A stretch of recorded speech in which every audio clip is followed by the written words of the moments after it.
Hi everyone, we are gathered here today in front of my bookshelf for a very long-awaited video of my top books of 2023. In the year of 2023, I had 28 five-star reads, two of them being rereads, so I had 26 brand new five-star reads, which is a lot of books to have to put into a top 10 category. So a lot of these books thankfully are series, and I was able to group some of them together, which made it a little bit easier to pick through. But before we start, I do have some honorable mentions because I did want to talk about them for a brief moment in history, so that they at least can get their time. Also, I just want to say that these are not in any exact order. It's not a, this one is better than this one because it comes later in the video. All of these books are 5 stars, and I love all of them in its own special way in my heart. So, with that being said,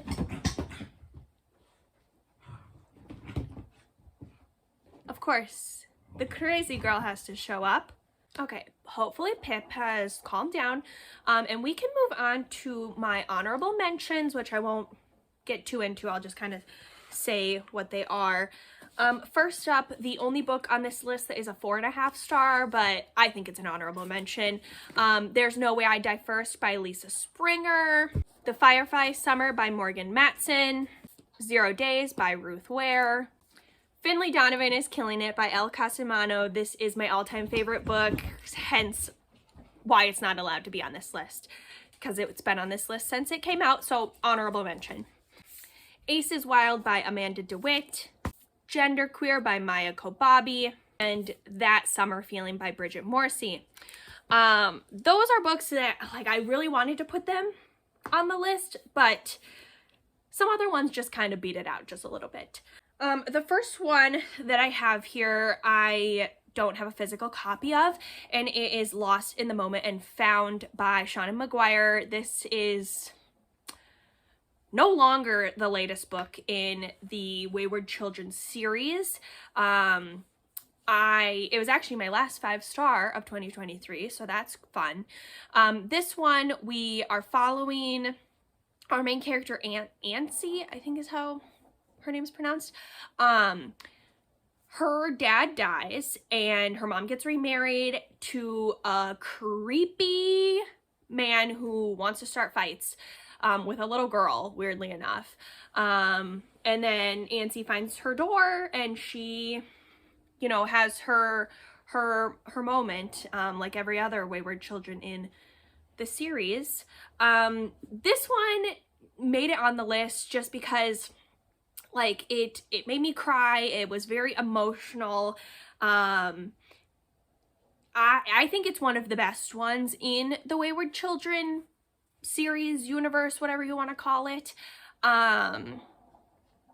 It's just a very emotional book. It was kind of a hard read with the trope of I don't know if trope's even the right word, but motif of the loss of innocence was really hard to read about, but I think it was done very well. And of course the end was super emotional, as are most of the endings of the Wayward Children books. So next up, I have a lot of these are series. So the first series one here is A Dangerous Collaboration and A Murderous Relation by Deanna Raybourn, the 4th and 5th book in the Veronica Speedwell series. This series, we are following Veronica. Her and Stoker have a little mystery solving business, and each volume in the series kind of goes through a different type of mystery. This one, Veronica kind of gets tricked, lured to this island, and there's a mystery there about a missing bride. And then in A Murderous Relation, Veronica has to pretend to be a famous queen, and they also go to like a brothel situation, or I don't even know if brothel's the right word. They go to like a sex party, essentially. Both of these 5 stars. The whole series is a 5 stars in my heart. So would highly recommend her. Next up I have, which I don't remember a ton about this. The fact that I remember anything about any of these, kind of a miracle. But this one is the second book in the Witchling series, The Golden Frog Games by Claribel A. Ortega. I read the first Witchlings last year, I believe. I think last year. And then I read this one once it came out. The first book, we're following these young, I don't know how old they're supposed to be, like middle school aged girls as they become witches, and they all get assigned to groups, and the group that these girls get assigned to is kind of like the sucky group. I don't know how else to describe it. My words aren't really coming to me today, I guess. But the girls get put into kind of the Hufflepuff of groups, if you will. And then they have to do this task, otherwise they don't get to become witches, I think, from what I remember. And this is the second one, so I won't spoil the first one, but if you've read any book in your life, it's kind of obvious how the first one ends. And then in this one, there is obviously a Golden Frog Games, and something happens with our main character at the end of the first book. That really comes into play in the second book with relating to like her powers and stuff like that. So this one was really fun. I love a book about like a game or, you know, different, trying to find something like a treasure hunt or scavenger hunt type of stuff. So it was really fun to read about in this. And also one of the characters gets a girlfriend in the group, and it was super cute. Yeah, it's just really nice to see stuff like that within a middle grade book. Speaking of stuff that I love to see in middle grade books, I think the only graphic novel on this list, Delicates by Brenna Thumler. This is the second book in the, what is it called? Sheets? In the Sheets series. The first one I think I gave 4.5 stars, and the third one I gave 4 stars, but this was definitely a 5-star for me. I will have to link my 100th book of the year, which, oh, speaking of, I think this was my 100th book of the year. I think it was these 2 books. Or was that Murderous Relation? I'm not sure. I'm pretty sure it was Veronica Speedwell and Delicates. This is so heartbreaking. In Sheets, we are following our main character, Marjorie. Her mom has passed away. She has to help with the laundromat that her family has. And she ends up meeting a ghost named Wendell. That's his name. And then in this one, Marjorie kind of becomes friends with the mean popular girls. And we have a new main character who's here on the cover. Her name's Eliza. Trigger warning for bullying, suicidal ideation, everything relating to that sort of a read. It was a very hard read. It was very emotional. I read it in one sitting. I would highly, highly recommend. I think about her a lot, actually. If I was going to go reread the series, I'd probably just pick up this one, unless I had time to pick up all 3 of them. But really, really enjoyed this installment. Next, a duo here, which I'm super excited for book 3 to come out later this year. It is Icebreaker and Wildfire by Hannah Grace. This is a romance series. So a lot of people like this series, but a lot of people also hate this series, and I thankfully am a lover in this situation. In this one, we're following Nate and Stassi, and Nate is the hockey captain, and Stassi is an ice skater, and they have to share the ice skating rink together, and they fall in love. And then in this one, we're following Russ and Aurora at like a summer camp after they had a one-night stand, and it's also really good. What I love about Hi, Pippi. Pip also loves Icebreaker. Oh. What I love about this series is that the books, the relationship between the characters, one, I love the banter between everyone, including like the friendship group and stuff. And I love that they're like, for the most part, very healthy relationships, when that's not very easy to come by in romance books. One of the other books that I gave 5 stars this year was Twisted Games, and let me tell you, that's not as healthy as this situation. Although Twisted Games is the healthiest out of the entire Twisted series. So there's that, I guess. But I just feel like although this starts with like a miscommunication trope, the communication between these characters is very good. And the romance is very spicy. So I really like them. I feel like I'm going to have to reread them so that I can go through and tab them, because I think that'd be cute. Also, the covers, so cute. I'm very excited for Daydream to come out. Cover is beautiful. And I love that the girly has her little Taylor Swift cardigan on. But moving on to another romance series that I have here, which I am so happy that I picked these up. That series being the Brown Sisters series, particularly Take a Hint Danny Brown and Act Your Age Eve Brown. If you have heard me talk about either of these books before, you will know that I read Chloe Brown in like 2019, 2020, I'm not sure. And I was not the biggest fan. I think I gave it 3 or 3.5 stars. But I always kept her just because I thought maybe someday I would go back to the series, and I'm so glad that I did. I might have to go back and reread her. I don't know. She just wasn't as good as these two. So Take a Hint Danny Brown is following like a fake dating trope, and then Act Your Age Eve Brown is our main character like applies for a bed and breakfast, and she like runs over the guy and then has to take care of him, and like it's Grumpy Sunshine-esque. They're just so good. I think if I had to pick one of the sisters over all of them, I'd probably pick Danny Brown, but both of these 5 stars, really good, really spicy, love them. The next series, oh, you know what? I kind of lied at the beginning of this video.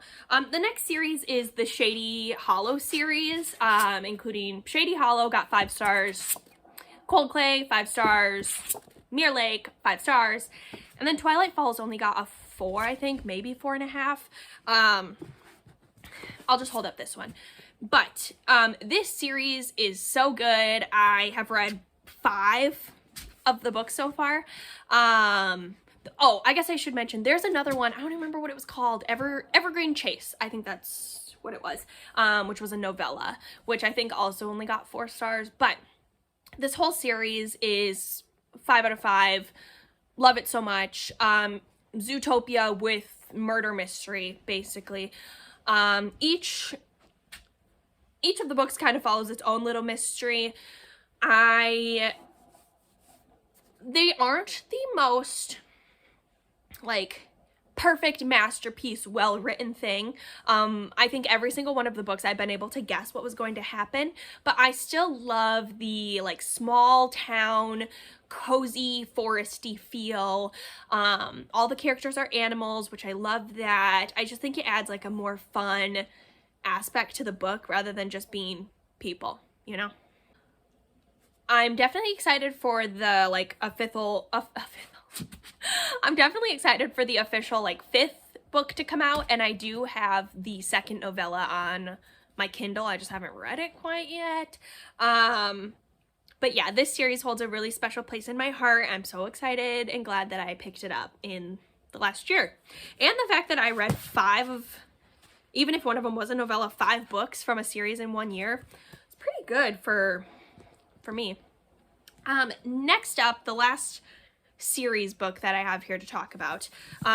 It is The Bullet That Missed and The Last Devil to Die. I don't know why I picked it up like that. The Last Devil to Die by Richard Osman. These are both in the Thursday Murder Club, this one being the third one, this one being the fourth one. This series is so good and so emotional.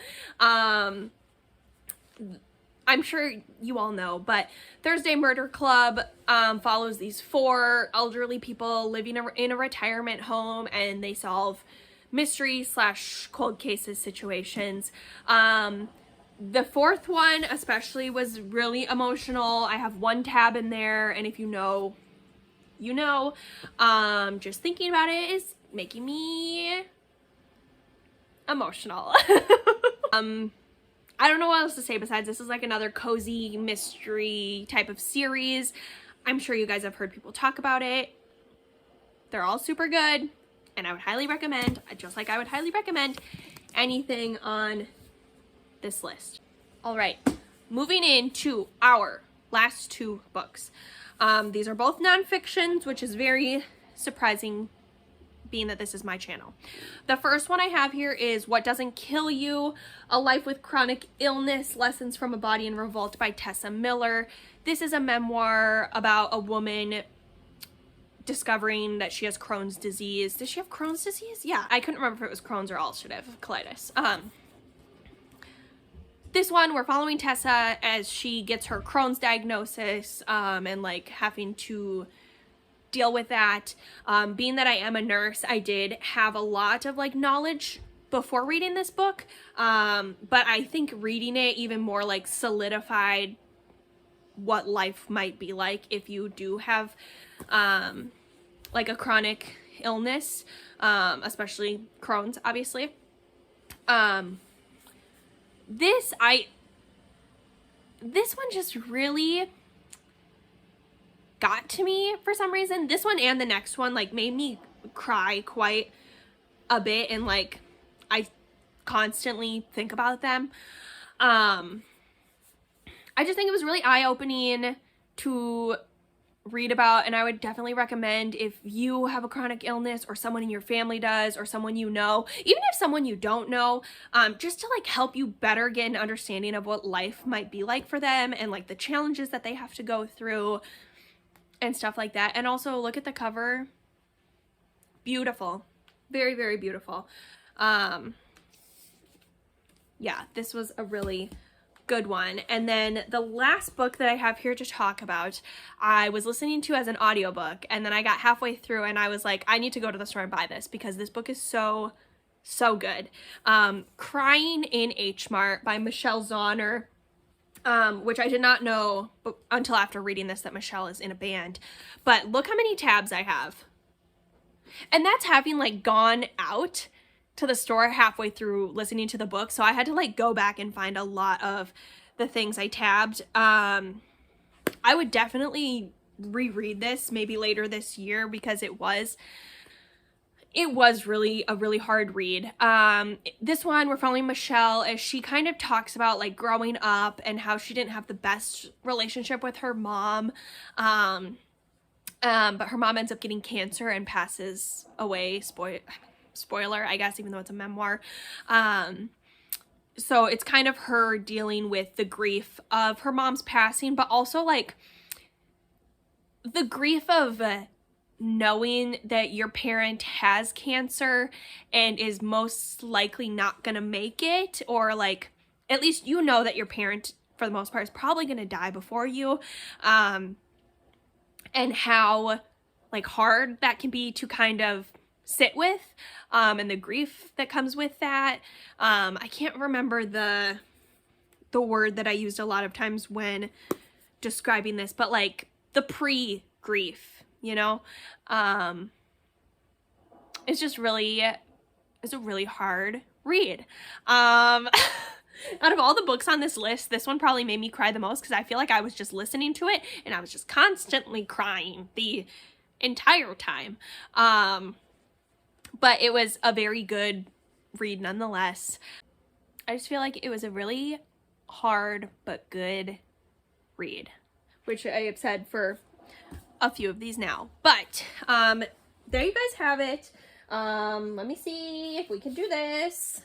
These are my official top books for oh, look at that. The books look really nice together. Oh, they're so close to falling off, you guys.